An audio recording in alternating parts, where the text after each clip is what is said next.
What do you remember about the 12th of November 2010? Eavesdroppin.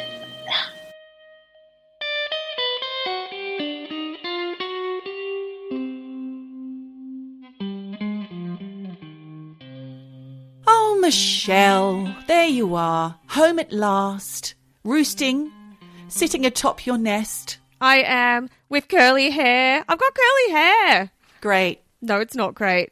I can't even tell that it's curly. Oh, I'm a curly girly because it's bloody raining. I know this is a weather report again. Oh, my God. Weather and a hairdresser's update as well, like last time. The people want to know. Do they? No, they don't. No one wants to know about my hair. It's hair. It's on top of your head. Aren't you glad you've got it? I am, but it's thinning. I've got bald patches in this week's socials. You can see a whole bald patch on the side. You know, there's something you can use. I think it's called Regain, or it's just the black hairspray or something. Just spray it on. I've got this stuff called Rogaine. A friend of mine said, you might need this. I'm like, oh, charming. Thank you. Thanks. Okay. So I've got that. Haven't used it. I've got that stuff. It's called Root Conceal. It's like a hairspray with some colour in. Clairol or whoever make it. I've got some of that. If I see a bald spot, you just spray it on. It's not the spray on hair, but it is. Oh, this is so riveting, isn't it? I bet listener Ray is really enjoying himself right now when he hears us talk about things to do with girly things like hair. Hair. Well, I'm sorry, Ray. More importantly, we need to bloody introduce ourselves. We do, Michelle, because I'm Geordie. And I'm Michelle. And this is Eavesdroppin, the podcast, which makes you... And you're an eavesdropper. Exactly. That's right. Makes you an eavesdropper, as she was trying to say, and I talked right over you. Sorry about that, Michelle. How rude. It happens. I have often been pulled up on that. Who by? My partner, actually. Okay. Shut the fuck up, bitch. He doesn't quite say it like that, but he does say, let me speak. And I say, well, actually... I just feel like I'm contributing to the flow of the conversation. And he says, no, you're talking over me. So I don't know. I think maybe it's an Australian thing. We all get excitable. We chit chat. We jump in. I didn't feel like it was rude.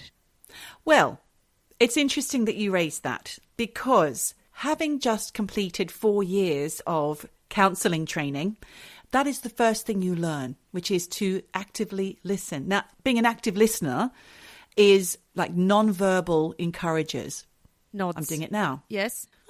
Or just like a little to show the listener that you're listening. Yes. And when there's a gap, then you can contribute. I have the same problem with my husband. He always interrupts me and it fucking drives me mad. But he says it's because he can't hold the rebuttals in his head long enough for me to finish speaking, which is annoying. So I've told him, just don't fucking do it. And then I see him with his hands and his fingers counting off all of the points that he wants to rebut. And I just think, no, don't do that either, because that's distracting me. Oh, wow. You know, I've discovered it's really important that I'm heard. Hence, I have a podcast with you. But to be listened to is a very necessary thing for each human being, I believe. Of course, everybody wants to feel as if they're being heard. Not just listened to, but really heard, I think. I always say to Andreas, I have a quick mind. I'm already a couple of steps ahead of you. I'm jumping in because I have something exciting or interesting to say. Often he will say, yes, that is interesting, but I hadn't finished. And then I let him finish. And honestly, in my head, I sometimes think, I already knew you were going to say that. And I was already ahead of you with the answer. But it's just polite and respectful to let people finish their sentence. Absolutely. Sorry, I Sounds allowed like you I'm a to horrible finish that. person. No, but it is something that's just ingrained. We get excited, like you said. We want to chime in and we want to show the listener that we are on board with them. We're on the same page. Yes, I agree. Yes, I know exactly what you mean. Or no, I don't agree. Let me just shout you down. There's also that. Well, I mean, the shouting down, that's not nice. No. Do you know what? The older I get, I just don't have the energy for shout downs anymore. I just say, oh, okay, and change the subject. And walk off with your finger in the air, middle finger aloft. I can't. Yeah. No. Thanks. I think the older I get, I will not engage in conversations about politics, religion, all of these things, because the hot potatoes. It's too inflammatory. Speaking of hot potatoes, yeah, when I was recently in Australia, my niece, the one who talked about what preppy means, yes, and that's a whole other thing, she found this song on YouTube called Hot Potato. She's a hot potato. What? It's been stuck in my mind. Yep. So I don't want it in mine. No, you do not want it in yours. For anyone who has girls in their life, yes, young girls, my sister and I sitting having a dinner, and then all of a sudden, it's a show.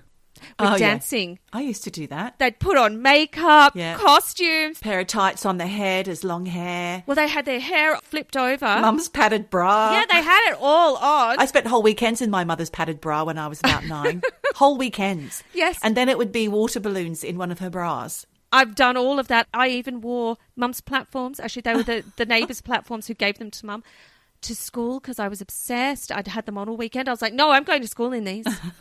I'm glad I didn't go to school with the water balloons in Mum's bras. That would be too much, right?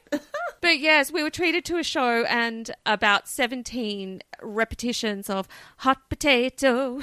And it was like, my sister and I were looking going, what no, the thanks. hell? It was all good fun. But of course, preppy. I had listener Zoe write in. Yes. She said her son, who is also 11, she says, Max knows what preppy means.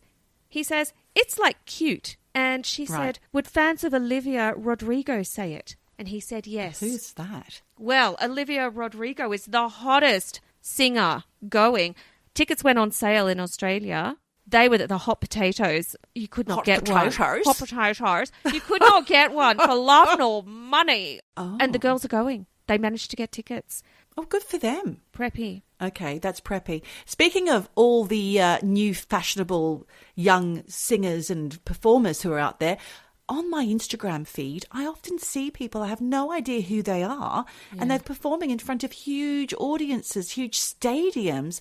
And then I stumbled across this one person who I believe may be trans or maybe transitioning, I'm not sure. Okay. And the comments underneath said things like, I thought this was a Saturday Night Live sketch until I realized this is a real person. So the person, they look like somebody from, you know, the bass player in The Darkness with the big curly hair, Frankie, I think his name is, minus the moustache, because this person was a woman and I think has transitioned. I'm not sure if they're they, them. I'm just going to say they just to be on the safe side. And they are called LP and they perform really amazing music, actually. Their voice is stunning. LP had a massive hit about 4 years ago. So they've been around for ages then. The outfit's amazing. The look is amazing. The voice is incredible. The songs I'm not 100% sure on. I haven't actually listened to many yet, but I heard the voice stunning. You will know the song. Just give me a minute. I'd just like to know how all this has passed me by. I guess it's because we don't have Top of the Pops anymore. Well, actually, you have radio in a car. If you have radio, you're up to date. But I listen to Radio 4. Okay. They're not going to play music. So that's just one of the many performers that have passed me by. I'd love to be more up to date, wouldn't you? Well, be nice to update my music selection. I don't know. I like what I like. And in fact, I have got a couple of throwbacks this episode. Do you? Yes. Are we going back in time? We are a little bit, yes.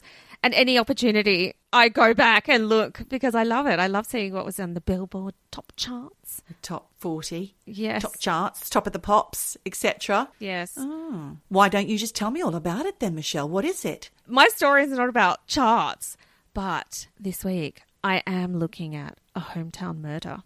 Oh. Not my hometown, though. Whose hometown? Mine? Andreas. Oh. Yes. A Swedish murder. Yes, the hometown of my fantastic, long-suffering fiancé, Andreas. Now, and silent star of this very podcast. He gets mentioned a lot, doesn't he, poor old bloke? He does get mentioned a lot. I actually feel like he is... It's a good job he doesn't listen. Yes, Andreas, who is the silent supporter of this podcast. He is Swedish and he grew up near the town of Skara in Sweden. Now, the last time I was in Sweden, I was actually talking to his family about the pod because they love to ask, oh, you know, what's next? They don't listen. I think it gets a bit difficult to hear native English when they have fantastic English, but they like to read it as well. Yeah. When they're listening or watching something. So they don't listen to the pod, but they're always very curious and they ask a lot about it. And Andreas's nephew, Ulle, piped up and he said, "Oh, you're doing true crime stuff. Well, I guess you must know about the Skara Cannibal then." What? What the fuck? And I said, "You are joking." Of course we don't. No, why would we? Because Skara is a town of maybe 1,500, 2,000 people. It's tiny. Tiny. How did that go on unnoticed? Yes. Well, I mean, that kind of stuff maybe doesn't get reported worldwide.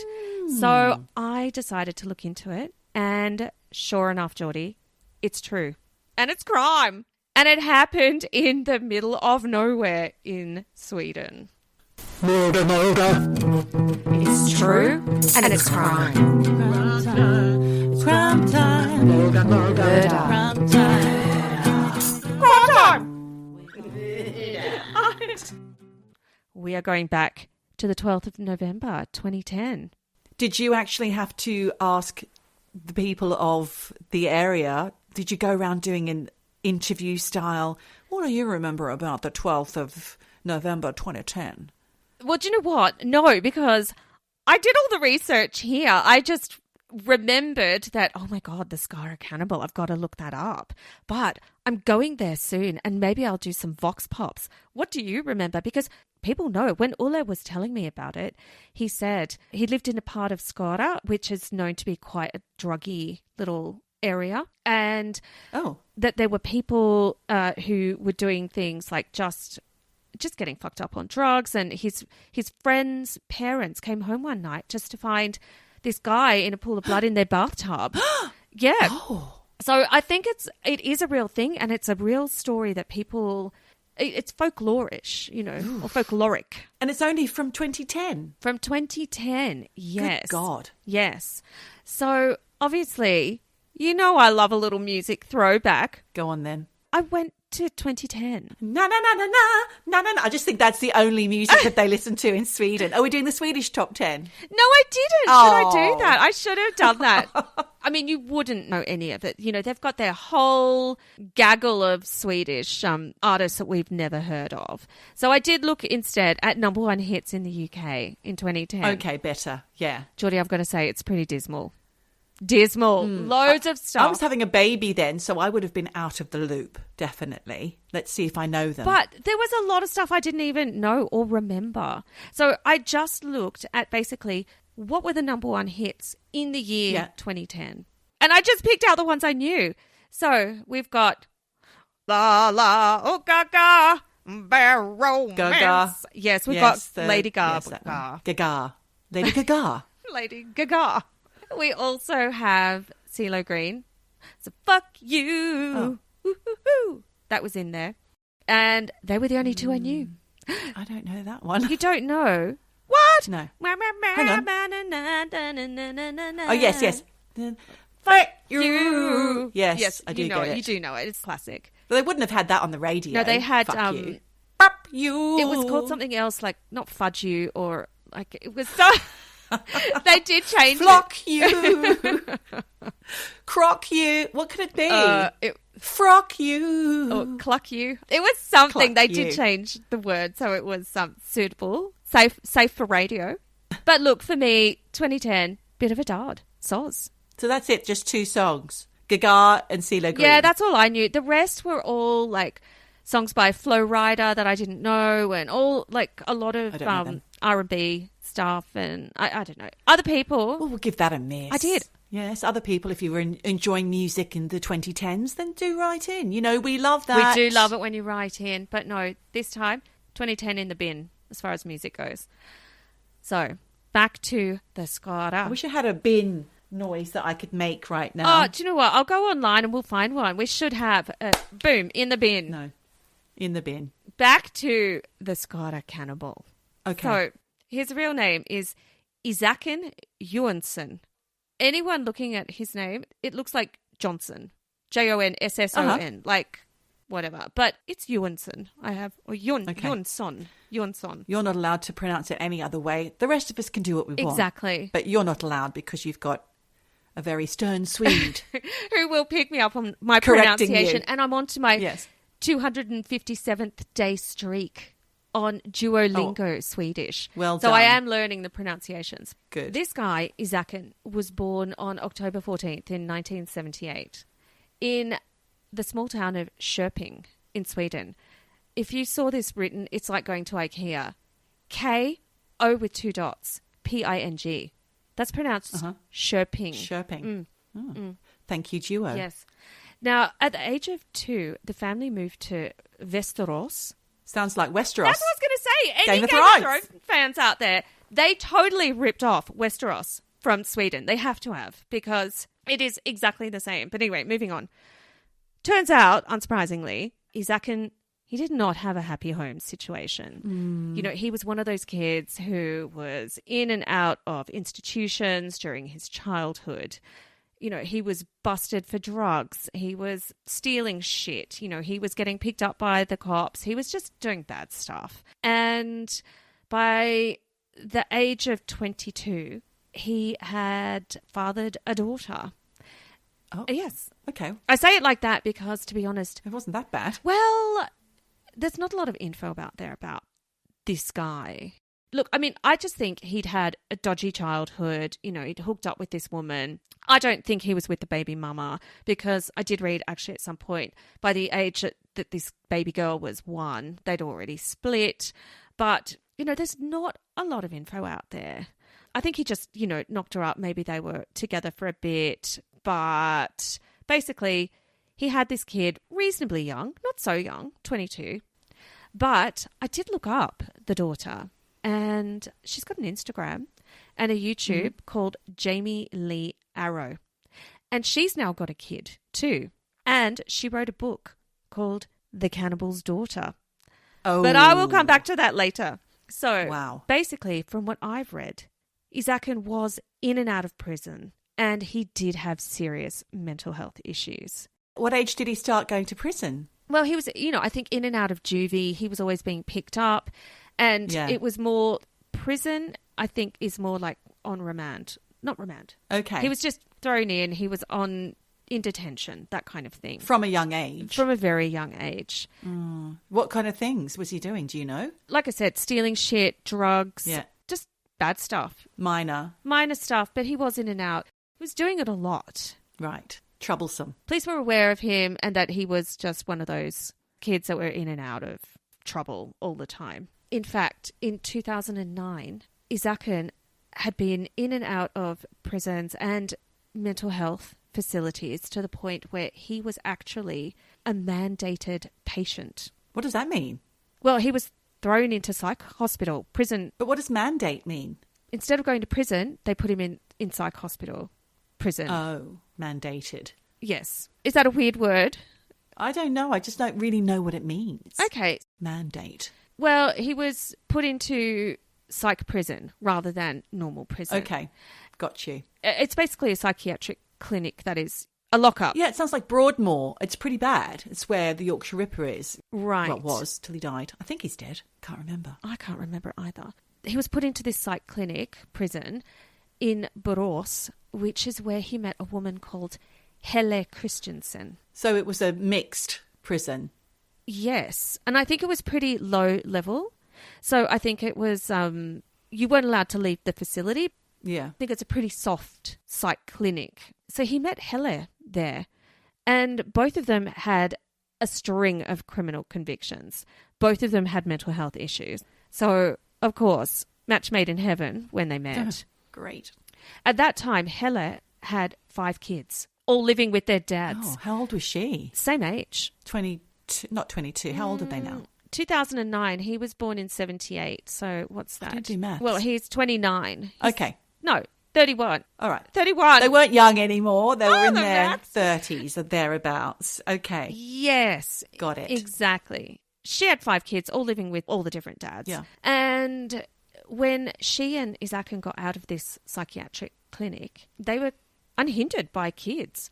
So they decided, brilliant, let's move in together. They moved in to a place in Borås, and then they moved from Borås, which is actually inland from Göteborg, otherwise known as Gothenburg, to Skara, which is in the middle of nowhere in Västra Götaland. This was in the autumn of 2010. You know, they're kind of excited. They managed to rent a 3-bedroom apartment. Oh. They couldn't get it in their own names, so Helle's mother had to kind of step in and get this apartment for them. There was no furniture in there, and they had no money because they didn't work. You know, they were kind of in the process of getting money from social services in Skara. I'm sure they're quite good at that as well in Sweden. I bet their social welfare system is quite good and fair. I know it is in Norway. It's incredible. You know, you are able to be fully supported by the government. They have very generous social services. They were in the process of getting, you know, living allowances and money for furniture. Oh. Because they're in love. They want to be together and they're planning their future together. They also had an idea of using this 3-bed apartment to set up a tattoo and piercing shop. They were really kind of excited for what life would hold for them now that they were both out of the psych clinic. I hope they had some training on both those procedures. Who bloody knows? I mean, it was probably stick and ink, you know, doing all those prison tats. I don't know. A needle and an ice cube. Well, they're both covered in tats, I believe. Look, it wasn't all happy for these two because according to Helle's sister, Isakin was violent and he had a short fuse. Right. And he would physically abuse Helle. Oh. And look, despite Helle always being covered in bruises and at one time having her leg broken in 3 places. Christ. She always insisted to her family and friends and police that Isakin never laid a finger on her. Oh, my God. Okay. Right. However, pages that were found from Helle's diary do paint a different picture of Isakin. And she'd apparently written that she was basically scared shitless of him. Oh, no. They're my words, not hers. You know, she was worried about what Isakin might do to her if she kind of fought back. But she did not dare tell anyone because it would just make things worse for her. You know, she had written in her diary that he was aggressive, he was moody, he had really quick personality changes, and that he would, quote, talk about punishments and about all the evil in the world. And she said, quote, I can handle it because I love him. But I guess that all changed because just days before November 12, 2010, she had apparently spoken to a woman at a local library in Skara asking for help in finding a hostel where she could feel safe. Oh, dear. But when the librarian raised concerns and said, listen, you know, you need to go to the police if you're worried, the librarian had to promise not to call the police because Helle was scared of what might happen. So basically, we've got these 2 mentally ill people in a toxic relationship with Isakin bashing and mentally abusing Helle God. and Helle being too scared to do anything. So fast forward a few days later to the 12th of November, 2010. The couple got up around noon. The crack of noon. So already you can see this lifestyle. They're not in a regular flow of life and doing things. They got up around noon. They got dressed. They went out shopping. And Isakin apparently bought 4 beers and a bottle of Jägermeister. Oh, that's a great haul. When you said shopping, I thought they might have gone down to the local mall, gotten themselves some athleisure, some preppy bits and pieces. No, some booze. just loads of booze. So that's the recipe for a fabulous cocktail. I think that's a Jaeger bomb, is it? Beer and Jägermeister? No, that's Red Bull and Jaeger. Oh, yuck. That would smell like vomit before it even went in. Oh, yeah, it's gross. I mean, people love to order it here because, you know, get drunk and party all night. Yay. Spew on the steps on the way home. But he bought it at a place called Systembolaget. And I want to talk about Systembolaget a little bit because Sweden is not like any other country that I know of when it comes to booze. Basically, there is only one shop you can buy booze from. It's called Systembolaget and the government owns it. Oh, that's handy. So it's all controlled by the government. There are no wine shops. You don't have booze at the supermarket. In Australia, you've got drive-through bottle-os. You certainly do not have that. In England, you could buy it in the supermarket, which you can't do in Australia. Well, you can buy booze in the supermarket in Australia. It's called Liquorland. It's connected to it. Exactly. It's different and it has different opening hours. Oh, okay. There you go. Yeah, there's licensing laws. There are laws in Sweden too. you can buy a beer that is basically under, I think, 3.5%. So very, very, very low alcohol beer is the only thing you can buy in a supermarket. But that's also controlled by the government. I think there's something similar going on in Norway as well, because I Right. remember having spent some time there with musicians years ago, that there was only certain places you could buy it. And we used to go to a place in Bergen called the Garage all the time, and you couldn't buy vodka. You couldn't buy any kind of spirit, Okay. I think. And that's why you had to have Nachspiel, which is after parties Aha. All right. at people's houses. And then people would also be making their own vodka, which was fun. Oh, God, moonshine. Jesus, you lose your eyesight with that shit. Well, the other thing with Sweden is you can't buy cold wine or beer. It's not allowed. Ooh, why? Because they do not want people buying it cold and cracking it open straight away. And chugging it down. They want you to have to go home, chill it yourself, take the time. And also, it's not open on a Sunday. And it's never open before 10 a.m. I think they close at 7 p.m. And the latest is 3 p.m. on a Saturday. I wonder what they've got social problems with alcohol. No, that's the thing. They don't. Because of this, they've controlled it. The government have controlled it. Yes. Amazing. They want you to drink responsibly, and the government gets all the booze money. Great. This is a quote I found. It says, Systembolaget is a retail monopoly not driven by profit or sales, but based on Sweden's restrictive alcohol policy, which aims to limit the harmful effects of alcohol. That's good to know for those of you planning a trip to Sweden. Yes. Strike it off the list. Don't think you can go and pick up a cold tinny. Yeah, or just don't go. Hey, it's beautiful. I know. Watch out for the cannibals. Because obviously, Ew. Isakin had gone to the Systembolaget. Yeah. He bought the Jägi. These restrictive effects didn't work. Because on this day, it's after 12. So the Systembolaget's open. He's stocking up on the Jägi. Yeah. Helle is at the local Ica, which is a supermarket, buying some bits of food. They go home. They hang out a bit together before Helle goes to lie down on a mattress on the floor because they've got no furniture, right? And then sometime between 5 and 7 p.m., Helle, she's still sleeping. And while she's napping, and look, I have to do a big motherfucking trigger warning We've got here. a trigger warning coming. Oh, fuck. I just had a feeling, Michelle. It's grim. It's a juice dropper. So please, Okay, guys. skip forward a bit. Prepare yourselves. You don't want to know these details. Trigger warning. Warning. Trigger warning. Look out. Trigger Oh, my goodness. warning. Chips. Brace yourself, Mavis. So Helle's asleep on this mattress on the floor. Isakin goes to the kitchen, grabs a knife. Oh, God. Oh, no. Can I skip forward? Oh, sorry. I'm nervous. I'll just mime. I'll mime these next words. You don't have to hear it. He's got this knife. He goes to the mattress where Helle is sleeping. God. And he starts cutting up the mattress. Oh. Then he sits over Helle, like shoulders on either side. She would have woken up by now. Well, I don't know. Maybe she'd had the Jägi. I don't know. But basically, must be like sleeping on her back. Oh, God, I'm chilled already. He slits her throat. Oh, God. Yep. And she never saw it coming. She did not have a chance to resist. And I really hope her death was quick. Obviously, there is blood spurting everywhere. So Isakin gets a pillow and puts it over Helle's throat to stop the blood flow. So it was almost like he didn't mean to do it. No. He meant to do it. Oh. Well, why is he trying to stop the flow? Because he then cuts off her trousers, her undies, her shirt and bra. And this is gross because Oh, God. dude's rock hard. He starts having Yuck. sex with her. And he's obviously got the pillow over her neck so blood doesn't go everywhere. But he doesn't come. Oh, stop. Yeah.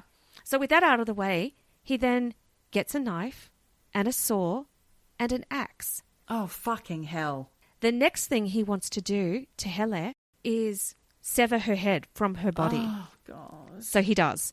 He gets to work on that and manages to decapitate her. Then he starts cutting off pieces of flesh from her underarms and one of her legs, I think the thigh, which he then takes into the kitchen, Oh, fuck off. grabs a frying pan, seasons her thigh and arm Oh, with salt man. and I think a bit of pepper and some homegrown I feel marijuana sick. leaves. What the hell? in that frying pan, he starts sauteing up her body and he eats it. Oh, God. Mm-hmm. Yeah. I told you there was a trigger here. He then takes Helle's head off the mattress because it's, it's severed. He takes it to the kitchen and starts trying to sort of prepare it using the axe and the knife, presumably to cook it up and eat it. Oh, Michelle. I know. This is awful. This is all happening in the town where I'm there all the time. Skara is actually charming and gorgeous. It's beautiful, but it's a little bit like sick. Has that tainted it for you? A little bit, because where he lived, where they were living, I know that street. We drive down it all the time. Who lives in that house now? I don't know. And that's actually, I wonder if they know that Skara Cannibal killed someone there. Well, I don't know. Do they have to reveal? We've had an episode about this. Yes, they do. We have. Well, I don't know. Maybe in Sweden they don't need to reveal that a murder was there. In a small town like that, Michelle, it's going to get around. Everyone will know. Look, even Ulle, who's, a teenager, knows about the Skara Cannibal. So I'm sure everyone knows where the murder house is. But look, Isakin doesn't actually cook her head. And instead, he calls the police. And fuck, man, you do not want to be the telephone operator taking that call. Because can you imagine? You just think it's somebody ringing like, oh, my cat's up a tree. No, he's telling them in a very calm voice. He's cut off his girlfriend's head. He's cut up parts of her underarm and thighs. He's told them that. Popped them in a frying pan and eaten them. He's gone all the way and described exactly what he's done. What's going on for him mentally? Well, I don't actually know. His diagnosis has never been revealed. But he also says, and this is a quote, "When you get here, you don't have to jump on me. I'm as calm as can be." I wouldn't take that as written. No, well, he apparently was. And he says in this call as well, he said, "I want to do the right thing for myself. What I have done now, I have no idea that I've actually done it. What? But I have woken up." Now, I don't know if that's a weird translation thing, but he's trying to sort of say, I was in a dream and I've woken up and I've realised what I've done and I'm calling the police to call it in. Or he's having a psychotic break and part of him is aware of what he's done. Oh, I don't know. But when the police arrive at Isakin and Helle's apartment, he didn't put up a fight. He was calm and collected and he was immediately arrested. And when the police went to the bedroom where Helle's body was, they found her beheaded with the knife Isakin had used to slit her throat, lying on her stomach. Gross. The head was found in the kitchen and they also found the frying pan, still with a few bits of her in it, just like he'd said in the police call. Apparently, he had also said he'd always wanted to know what human flesh tasted like.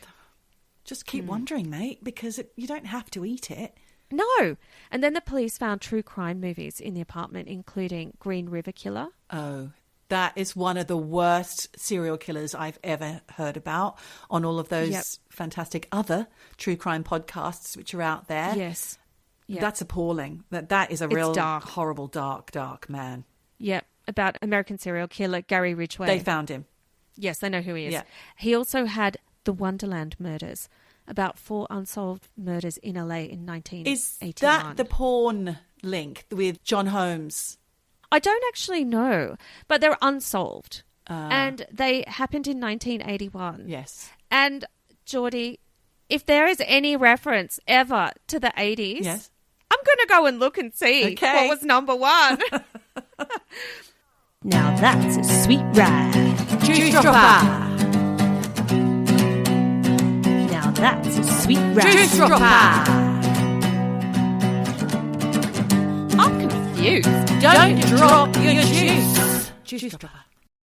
So I did. I looked up what was number one. Well, Thank number God, one. it's a bit of light relief because right now I'm feeling very chilled to the bone here. I'm not loving this story so far, Michelle. Ugh. I know, it's grim. It's grim. It's not good. So I actually did find what was the number one hit in America in November in 1981. You're going to love this. Private eyes watching you. Ooh. They see your every move. They didn't see his every move, though, did they? Your mate, what's his guts? No. Paul and Oates, top spot. Love them. Which one do you prefer, Hall or Oates? I don't know. One of them had the big fluffy hair. Was that Hall or Oates? Which colour? The dark fluffy. Oates. John Oates. Is that Oates? Yeah, Daryl Hall. Okay. I've told you before, he's been in contact. I'd love you. Please hand over your bank details.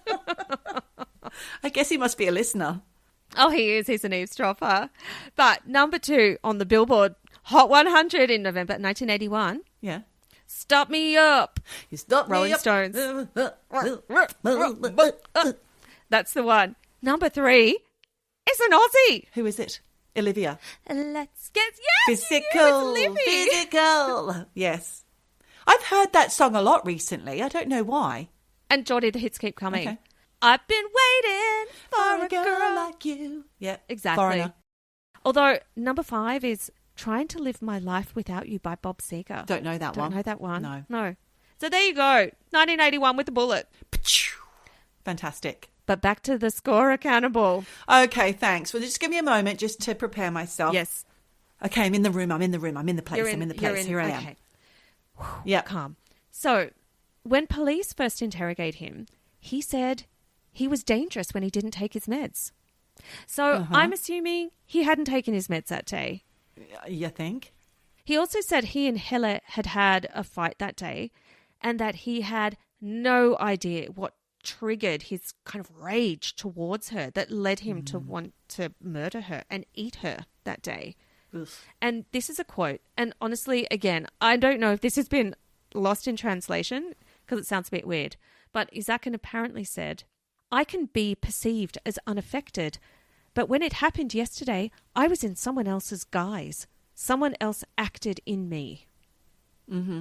So he's trying to say that he was taken over Yes. by another force or something. Exactly. So he wasn't himself. He disassociated and he's trying to either separate himself from the act, whether consciously or unconsciously. Well, this is what I was going to ask you. To me, it does sound like he's disassociating or he's trying to make out that it's some kind of schizophrenia or his meds made his mental state split somehow. Trying to go back to that cozy little psych ward where he met her. But basically, when the police asked him why he cut off Helle's head, then took it to the kitchen and put it on the sink, yuck. He said, I have no idea. He said, it felt like there were several people in the room. It was almost like a movie was playing. 2 days later, on November 14, 2010, at a hearing in Hovda police station, Isakin was arrested and charged with murder, and the following day, the Skara District Court decided that Isakin needed a serious mental health examination by a forensic psychiatrist. Okay, I wonder what that yielded. I don't know, actually. Those results have been privately held. But the police did take blood, and when that was analysed, it came back that on the day of the murder, he had loads of ethanol and tramadol in his system.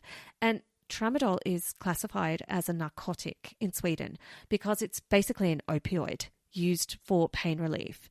But for anyone who knows about the whole oxy epidemic that swept the world, when OxyContin was put on the market as a pain relief med, people who took it were like, ooh, it really takes the pain away, but it turned them into junkies.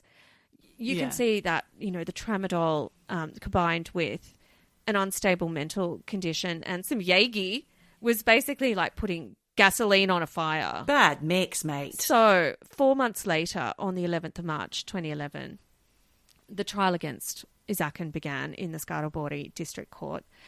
And look, he'd already confessed to murdering Helle, so that wasn't really in question. It was more about how to sentence him and what to do with him. The forensic psychiatric exam did show that he had serious mental disorders and he was suffering from hallucinations. Plus, his lawyer, Tore Brandler, said that Isakin was psychotic when the police arrived at the apartment after he'd murdered Helle. Sure. But that he was calm afterwards, which made him able to tell the police what had happened when he called them. And that as for all the drugs in his body, the lawyer was arguing that he'd taken those after he'd murdered Helle and that he'd only had a few beers before the murder. So his lawyer was sort of arguing there was no motive and what he did was because of a serious mental disorder and that there were voices where they're going. inside his head that made him do it. But there's no proof that he took those drugs before. Can they tell how long they've been in his system? No. No. So the jury were like, whatever. And they convicted him of murder and sentenced him to forensic psychiatric care. What's that? It's basically putting him in a psych hospital, prison, again, but under psychiatric care treatment. Hopefully a bit more of a restrictive kind of environment as well. Yes, but they also put a clause in that he would have the possibility of special discharge review. What? Yes. So he was put into Karsudan Hospital, which is like a psychiatric prison hospital. Yeah. Well, they're very lenient, aren't they? They are very lenient. He was also ordered to pay 75,000 Swedish kroners. That's not going to happen. Each in damages to Helle's parents. Now, 75,000 SEK krona is around 7,500 euros. Yeah, that's not going to happen. The guy has no money. He had to pay that times 2 to Helle's parents, and he had to give 7,500 euros, basically, in damages to each one of Helle's 5 kids. Right. Not to be like that, but he murdered this woman and the relatives get this shit bit of money that's never going to get paid? Yeah. I don't really get that. So Isakin gets put into psychiatric care in the autumn of 2011, and in a move that did not do him any favours, he apparently refused to take his meds for several months. Great. Which, if you remember, he said when he didn't take his meds, he was his most dangerous. Nuts. Yeah. But actually, medical reports at the time said he was quiet and mostly kept to himself in the psych prison. He enjoyed, like, socialising with other inmates. Mm-hmm. He was allowed to do strength training. He was even allowed to go for walks around the hospital with carers. So he'd lulled them into a false sense of security, basically, that he was harmless. Yeah, pretty much. Although I don't think I would be accompanying him on a stroll around that fucking prison. Thanks. The Swedish are really up on their human rights.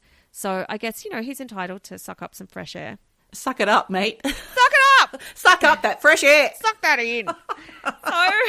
Light relief, listeners, light relief. This is hard. So while he's at the Karsudan Psych Hospital, he somehow meets another inmate, a woman. I don't know if she was on a visit to the ward, or I don't know what the social situation was.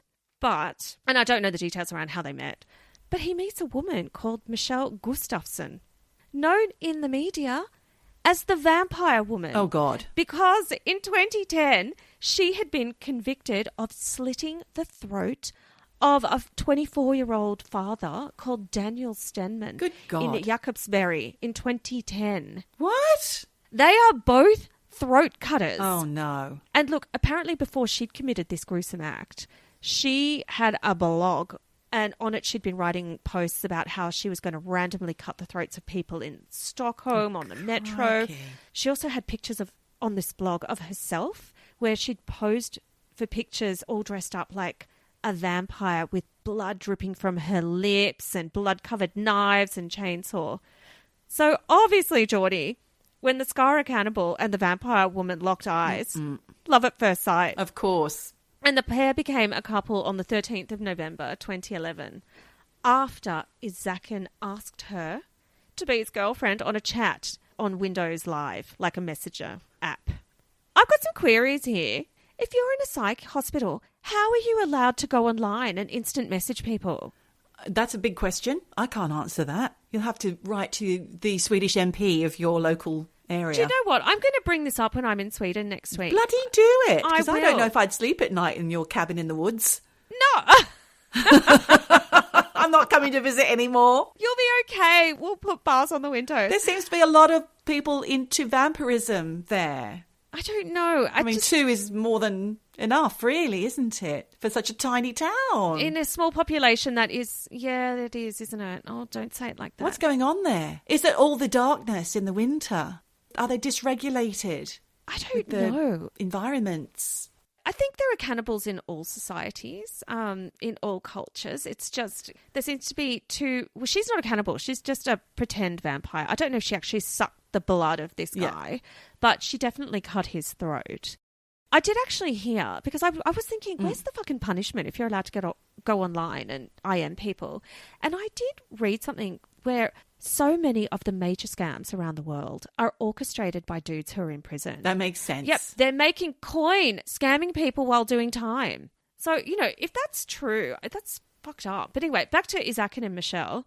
They got engaged, Geordie, on the 9th of December. Congrats, the two of you. Match made in hell. Yes, exactly. But I also did read that in 2017, the pair broke up, so they didn't actually tie the knot. But in the meantime, a newspaper report on the 23rd of February 2012 in the Borås Tidning, which is a newspaper, reported that Michelle and Isakin had both started their own blog where they were just taking the piss out of the murders they'd committed. Oh, no. And they were doing this from a hospital computer. Oh, jeez. And apparently the little sister of one of the victims found the blog and was traumatized by what they were reading. Mm-hmm. It was bandied around the media that they should have their internet access revoked. Yeah. But there was a motion to prevent this submitted to the Swedish Parliament. By who? Them. I guess that someone had done that on behalf of them. But also the Swedes want to protect human rights. Right, I understand that. And everybody is treated the same. Well, do you know what? It was actually put by the Swedish Democrats. They put this to the Parliament. Okay, because they're trying to uphold the, yes, the unilateral stand, which is that each human being has their rights, and and that's just a given thing. Yeah. That's their right. And they were allowed to keep blogging. They were allowed. In such a liberal society as Sweden, this is where it can go wrong, I suppose. So I don't really know where I stand on that, because I applaud the stance and the openness about it. But then obviously you've got this situation going on, and now I'm not ever going to come and visit you in your little tiny cabin, as I've said. Well, you bloody have to. Well, I'm not. Oh, God. I'm too scared. Just ignore everything I've said. But look, apparently there were also things on the blog like Q&As where he would answer questions from readers. Yeah. And he just told them whatever the fuck he wanted. And he was saying shit like, most people say at some point in their life they would never take someone else's life. But once you've done it, it's not a big deal anymore. Oh, fuck off. That is a fucking insight into what this guy is thinking. And dude, you're on the shit list and you don't deserve to ever be let out of the psych hospital if you're saying stuff like that. Absolutely. In my opinion. So then in 2017, he decides he's going to get creative, Geordie, and he wants to make some money. So he starts selling handmade voodoo dolls online. And some shitty crap pieces of art made with his own blood. Oh. And we're talking shit like he'd smear his own blood on his face and then he would put a piece of paper on his face. So it left this lame kind of abstract imprint of his face. Sucks. And then he would sign it, quote, "They call me Skara Cannibal." Oh, no. What a dick! There will be a market for that, which is the sad thing, really, isn't it? Well, of course. And the voodoo dolls apparently were made from bog roll, toothpicks, and cotton. And this is the kicker. In the heads of the voodoo dolls were bits of his own blood, his own hair, and jizz. Oh, I knew it. I knew something Sign me gross up. was going to be in there. Send me that voodoo doll. He's making his own glue, God damn it. Oh, man. I hate this. Now, look, during this period, starting from 2015, Isakin was actually allowed out of the psych prison for limited kind of supervised amounts of time, excursions out. He went to the wedding of a relative. He also helped a relative move house. Oh. Now, I'm sorry, but why the fuck would you ask someone in a psych prison to help you move? Really short on volunteers there, obviously. And also, how did he get an invite to a wedding? I know. It's like, come on. But anyway, the chief medical officer at the hospital said it was okay because his care had been unproblematic. So I guess, he wasn't causing trouble. He wasn't trying to eat anyone while he was in jail. But when they asked... Well, when the medical team at the hospital, psych hospital, asked to increase his limited release periods to include overnight stays. Oh, God. It did get denied. Okay, good. Thank God. Then in 2016, Isakin Jonsson decided he wanted to legally change his name. To? His surname to Drabbad. And it initially got denied. Drabbad being the one word, like that's his name. Well, no, Isakin Drabbad. He didn't want to be Isakin Jonsson. He wanted to be Isakin Drabbad. It got denied. So he kind of put pen to paper, to write this letter to help sort of plead his case to change his surname. And it started with, "Hey, you fucking idiot. I have paid money for you to do your job." And that's the way you get shit done in Sweden. And then he goes on, "I, Isakin Jonsson, want to change my surname from Jonsson to the newly formed surname Drabbad. And then he wrote the rest of the letter in capital letters. Nice. Shouting, that means. Make sure you do your damn job because I won't give in and let this go until I get my way. You're messing with the wrong guy. Oh, dear. Miraculously, the name change did get approved. Oh, my God. That's all you have to do. Fuck Sweden. What's going on here? I know. But look, this beautiful letter did come back to bite him on the ass. In 2017, when Isakin's doctor applied for 3 days of leave to be supervised by a relative. But the prosecutor whips out this letter and objects to the application, saying this letter shows he's... A little unhinged still. Yeah, threatening, you know, he's still exhibiting aggressive and abnormal behaviour. So, boom, leave denied. Then the chief medical officer at Cusherton Hospital, the psych prison, said... treatment's over. Oh. He no longer needs it because he no longer has a psychotic diagnosis. There we go. Tick. Off you go. When's this? This was 2017. Okay. And that, you know, in his opinion, the risk of him being involved in serious crime if he was to be discharged was low. Unsurprisingly, his release was rejected by the court. Okay, so he didn't get out. No, and in 2017, the court did decide he should continue treatment in the psych hospital prison. Thank you, court. And that non-institutional psychiatric care was denied because the prosecutor believed that Isakin did still suffer from acute medical disorders and that there was a reasonable risk that he would go back to a life of crime. Sure. No shit. I agree. So then in the summer of 2017, Isakin applied to the court for leave so he could marry his new girlfriend. Who now? It's not the vampire woman, but a woman who had been a carer at the psych prison. No way. Oh, Yep. Come on. I think that's crossing a line. Yeah. Now, look, she did resign after management found out. Of course. She was acting inappropriately, i.e., allegedly shagging a patient. A patient, exactly. That's so naughty. I know. So this leave was denied, but this royally pissed him off and he started acting up in the psych prison, which just led him on a further downward spiral because the more aggressive he got about, I want to be let out to marry my girlfriend, the more it harmed his chances of getting any day releases, let alone... More capital letters flying at the authorities. Exactly.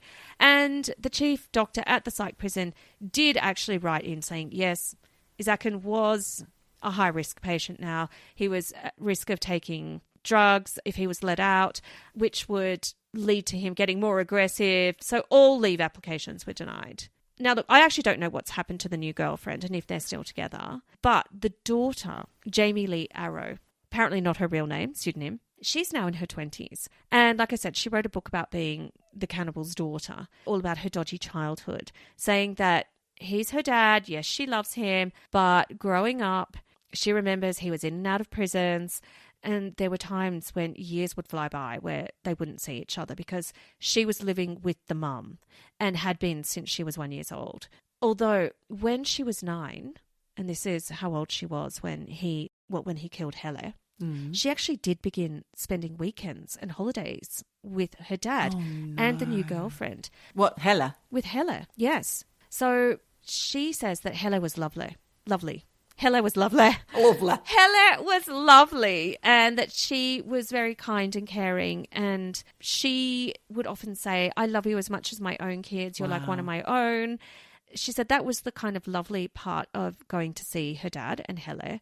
But the other side of that was they would fight, they would argue. It was clear to her that they were both addicts. Yeah. They both had mental health issues. So there was toxic relationship, drugs, and, you know, a lot of mental and physical abuse. Mm-hmm. But then, obviously, he murdered and ate Helle.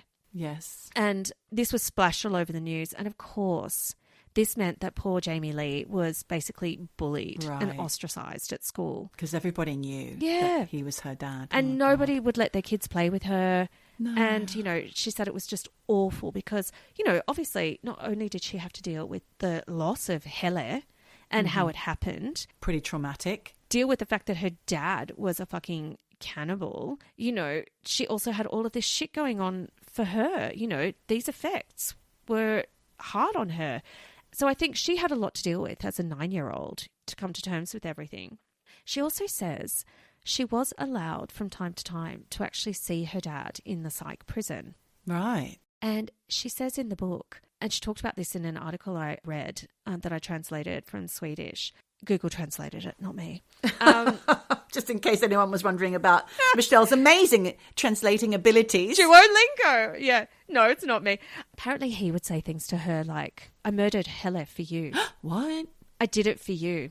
It's so fucked up, Geordie. Why? He said, I did it to protect you from her. Huh? Exactly. He was basically saying Helle was unstable and that, because remember at this point she was going to stay with them. Yes. So he was saying, I was doing it to protect you, Jamie Lee, from Helle because she was so unstable. Well, it sounds like he might be making it up as he goes along. Yes. And he was telling Jamie Lee all this at age 11. Yeah, it's not good.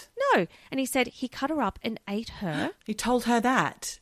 Yes. He said to Jamie Lee, I cut up Helle and ate her so the authorities would think I'm crazy and wouldn't put him in a regular prison. Right, just as I suspected. Yep. She says, my dad's a master manipulator, basically. And she sort of says he's got the gift of the gab. He can be really charming when he wants to be. And then when she was 18 years old, he said to Jamie Lee, I need you because I need to sell your soul to the devil so I can be freed. Oh, fucking hell. And this is when the daughter's like, See ya. fuck it. Cutting off all contact. Yeah. And of course, you know, she also says, as a kid from a broken home with a cannibal dad, she started taking drugs really young, getting in with the wrong crowd, doing bad shit. But she has pulled her life together. She's in a happy and healthy relationship. Right. She has a young daughter and she's been able to put a lot of that shit behind her. Wonderful. So she's sort of on a good track. But Isakin Jonsson-slash-Drabbad, he's still in that psych hospital. Yes. There it is. That is the story of the Skara Cannibal. The harrowing story of the Skara Cannibal. I didn't really enjoy hearing about all of that, Michelle. It was horrible. Sorry about that. Horrible. Oh, man. Well, thank you for telling us all of that. Now we know what's going to put that little place on the map. I know. And I'm going there next week. Great. I'm actually going to maybe do a drive by the house and I could take a photo for the socials. You could do that. Maybe that's what I could do. So check the socials. They'll be there. Yes. Also to do with the socials, while we're talking about our social media, if you're still with us, listener, after all that. After all this eating, chomp chomp. Oh, God. We are going to be up for Listener's Choice again at the British Podcasting Awards again this year, 2024. If you're listening in 2024, it's currently June. So I believe that we're going to find out how you can do that very soon. If not, we have already found out. And if so, please can you do this for us? And tell all your friends, tell all your family, share. Vote, vote, vote. Vote on as many of your emails as you have. And make sure you get all your friends and family to do it too, please. And it will be up on our social medias, either the Eavesdroppin _ at Instagram or the Facebook page, which is Eavesdroppin Podcast. Yes. No G. Eavesdroppin, no G. But you knew that, didn't you? Because you're eavesdroppers and you know all that kind of stuff. But it would really help us if you did, and we love you for it. And I know you love us because we love you. We do and love we you. Continually love you for sticking with us and writing in and sending your voice notes, of which we've had loads. And we'll talk about that more next week when I give you my deep dive murder / interesting things to talk about. Can't wait. Ooh. But in the meantime, Geordie, obviously, there's only 3 things left to say. Wherever you are. Whatever you do. Just keep eavesdropping. Eavesdropping. Eavesdropping. Dropping. Eavesdropping. Dropping. Eavesdropping.